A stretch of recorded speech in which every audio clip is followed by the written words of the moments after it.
ঘন্টা হাত উঁচু করে বসেছিলাম মাননীয় স্পিকার, শেষ পর্যন্ত যে আপনি দেখেছেন সেজন্য আপনাকে আবারও ধন্যবাদ। প্রতি বছর $8 বিলিয়ন মতন টাকা বিদেশে পাচার হয়ে যাচ্ছে। বাংলাদেশের রাজনীতিতে এবার এক নজিরবিহীন ঝড়। জাতীয় সংসদের ভিতরে তুমুল উত্তেজনা, বাকবিতণ্ডা আর একের পর এক বিস্ফোরক অভিযোগ।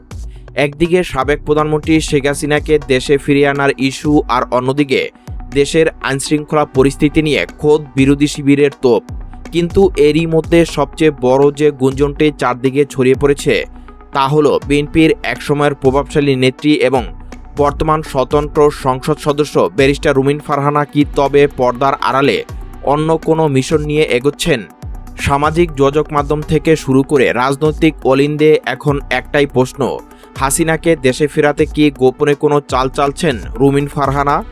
কেন হঠাৎ সরকারের প্রথম 100 দিনে ব্যর্থতার খতিয়ান নিয়ে সংসদে এতটা আক্রমণাত্মক হয়ে উঠলেন তিনি? সরকারের 100 দিনে 605টি খুন। আমি আশা করেছিলাম মাননীয় স্বরাষ্ট্রমন্ত্রী আজকে এখানে উপস্থিত থাকবেন। আজ আমরা বাংলা ভাইরাল 24 এর বিশেষ প্রতিবেদনে এই পুরো ঘটনাটির পিছনের আসল সত্য এবং ইনসাইড স্টোরি আপনাদের সামনে তুলে ধরব। পুরো বিষয়টি জানতে ভিডিওটি শেষ পর্যন্ত দেখুন এবং আমাদের চ্যানেলটি সাবস্ক্রাইব করতে ভুলবেন না।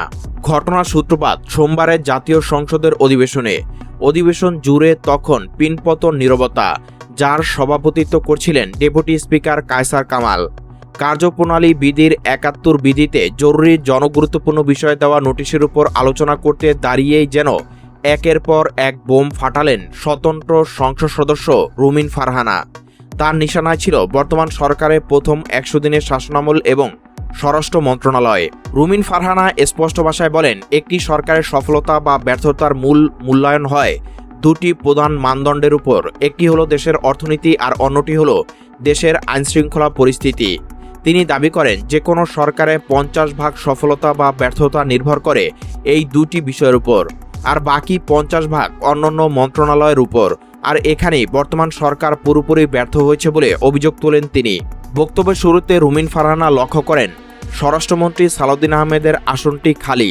তিনি স্বরাষ্ট্রমন্ত্রীর খালি আসনের দিকে ইঙ্গিত করে ব্যঙ্গাত্মক সুরে বলেন, সামনে তাকিয়ে দেখলাম তার আসনটি খালি, অর্থাৎ তিনি উপস্থিত নেই।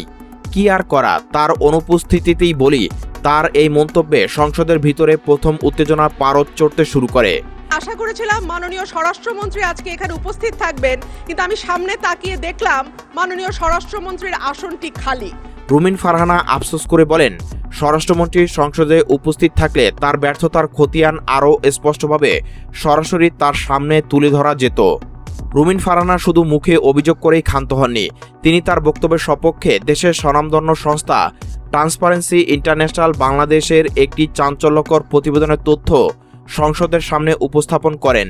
তিনি পরিসংখ্যান দিয়ে দেখান যে বর্তমান সরকারের প্রথম 100 দিনে অপরাধের গ্রাফ কতটা উদ্বেগজনকভাবে জ্যামিতিক হারে বেড়েছে।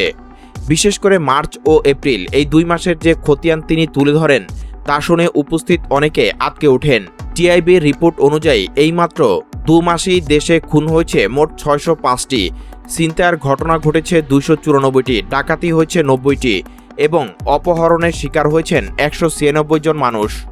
পরিসংখ্যান এখানেই শেষ নয়। রুমিন ফারহানা আরও জানান, একই সময় দেশের আইনশৃঙ্খলা রক্ষাকারী বাহিনী অর্থাৎ পুলিশের উপর হামলার ঘটনা ঘটেছে 129টি এবং চুরির ঘটনা ঘটেছে 2214টি। এই সমস্ত তথ্য তুলে ধরে রুমিন ফারহানা বলেন, এই পরিসংখ্যানই প্রমাণ করে দেশের আইনশৃঙ্খলা পরিস্থিতি কতটা নাজুক ও ভেঙে পড়েছে। যেখানে সাধারণ মানুষের জানমালের কোনো নিরাপত্তা নেই, এমনকি পুলিশ নিজেই সুরক্ষিত নয়, সেখানে দেশের পরিস্থিতি কতটা ভয়াবহ তা সহজে অনুমেয়।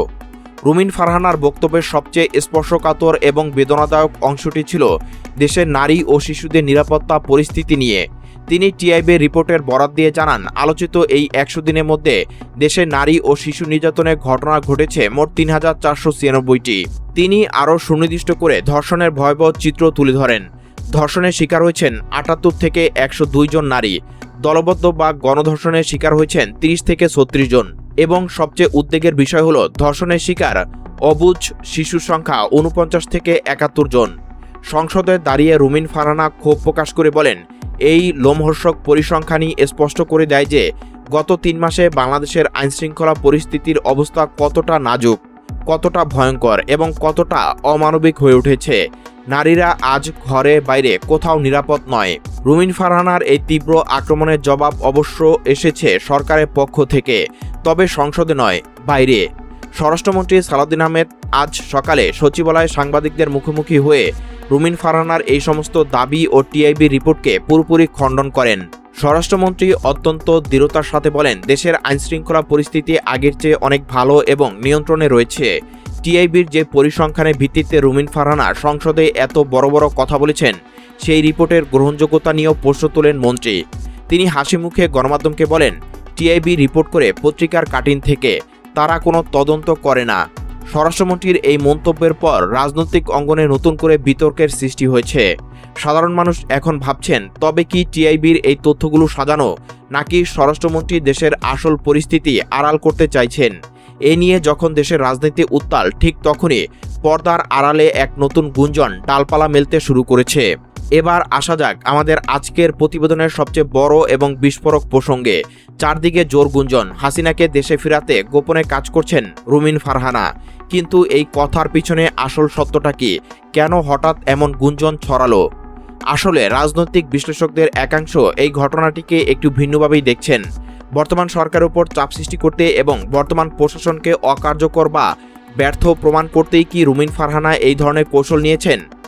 আমরা জানি, সাবেক প্রধানমন্ত্রী শেখ হাসিনা বর্তমানে দেশের বাইরে অবস্থান করছেন এবং বর্তমান সরকারে একটি বড় এজেন্ডা হলো তাকে দেশে ফিরিয়ে এনে বিচারে মুখোমুখি করা। কিন্তু দেশের ভিতরে আইনশৃঙ্খলা পরিস্থিতি যদি এতটাই নাজুক হয়, তবে আন্তর্জাতিক মহলে বর্তমান সরকারের ভাবমূর্তি সংকটে পড়বে। রুমিন ফারহানা যেভাবে সংসদে দাঁড়িয়ে সরকারের প্রথম 100 দিনে ব্যর্থতার খতিয়ান বা ক্রাইম গ্রাফ তুলে ধরলেন, তা পরোক্ষভাবে বর্তমান প্রশাসনে ভিত নাড়িয়ে দেওয়ার শামিল। সমালোচকরা বলছেন, দেশে যদি অস্থিতিশীল পরিস্থিতি তৈরি হয় বা আইনশৃঙ্খলার এই চরম অবনতির কথা বারবার সামনে আসে, তবে তা প্রকারান্তরে সাবেক শাসক গোষ্ঠী বা হাসিনাকে রাজনৈতিক সুবিধা দিবে। কারণ তখন মানুষ বর্তমান সরকারের সাথে অতীতের তুলনা করতে শুরু করবে। তবে কি রুমিন ফারহানার এই আক্রমণাত্মক ভূমিকা বর্তমান সরকারকে ব্যর্থ প্রমাণ করে শেখ হাসিনা প্রত্যাবর্তন বা তার রাজনৈতিক পুনর্বাসনের পথ সুগম করার কোনো গোপন এজেন্ডার অংশ? নাকি এটি কেবলই একজন সচেতন সংসদ সদস্য হিসেবে দেশের আইনশৃঙ্খলার চরম অবনতিতে তার স্বাভাবিক উদ্বেগ ও ক্ষোভের বহিঃপ্রকাশ? বিএনপির একসময়ের এই অগ্নিজরা বক্তা এখন স্বতন্ত্র অবস্থানে থেকে যে চালটি চাললেন, তা কিন্তু সরকারের জন্য বেশ অস্বস্তিকর হয়ে দাঁড়িয়েছে। দর্শক, স্বরাষ্ট্রমন্ত্রীর দাবি অনুযায়ী দেশের পরিস্থিতি সত্যিই ভালো, নাকি রুমিন ফারহানার তুলে ধরা টিআইবির এই 3000-এরও বেশি নারী নির্যাতন এবং শত শত খুনের পরিসংখ্যানই দেশের আসল বাস্তব চিত্র? আর রুমিন ফারহানার এই ভূমিকার পিছনে কি আসলে কোনো গোপন রাজনৈতিক সমীকরণ রয়েছে, নাকি তিনি জনগণের পক্ষে সঠিক প্রশ্নটি তুলেছেন? আপনার মূল্যবান মতামত আমাদের নিচে কমেন্ট করে অবশ্যই জানান। ভিডিওটি ভালো লাগলে একটি লাইক দিন এবং বন্ধুদের সাথে শেয়ার করুন। দেশ বিদেশের এমন সব ব্রেকিং নিউজ এবং পর্দার আড়ালের রাজনৈতিক বিশ্লেষণের সঠিক তথ্য সবার আগে পেতে আমাদের চ্যানেল বাংলা ভাইরাল 24 এখনই সাবস্ক্রাইব করে পাশে থাকা বেল আইকনটি বাজিয়ে দিন। দেখা হবে পরবর্তী ভিডিওতে। ধন্যবাদ। আল্লাহ হাফেজ।